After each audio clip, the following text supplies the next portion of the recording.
biggest thing with the deadlift and swing is people say, I feel it in my back. Feel it in my back. So a good way that we can kind of test to see if they're loading their hips versus their back is just by floating the weights right off the ground, rather than just pulling it straight on up in one motion. So what I mean by that is, you come on down, you get into your good shortstop position. This is another good way to coach it. You know, shortstop. You're right there.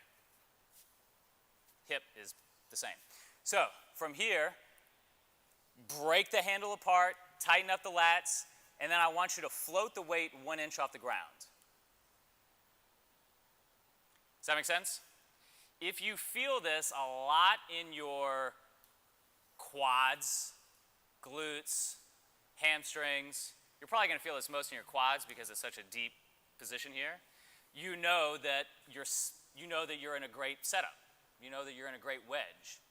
If, on the other hand, your person sets up, because this isn't going to be you, you float and you're like, oh, my back is where I feel it, or my back is getting tired, then you know that wedge position, that setup is off. That's, again, where you can experiment. So you can say, all right, let's get a little bit lower with the hip, or let's experiment with turnout, or what have you.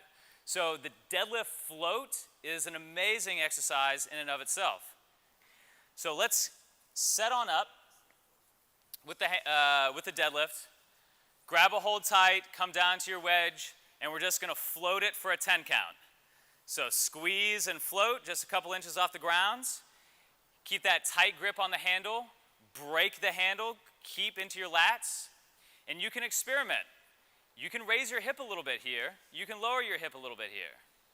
Find that angle that works for you that allows you to keep the tension where you need it.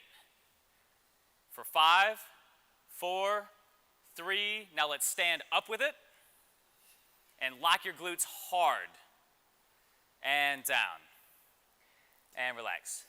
Everybody get what I'm saying there? Let's try that one more time.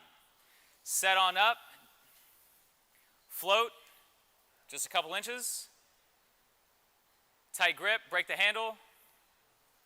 5, 4, 3, 2, and 1. Nice, and down.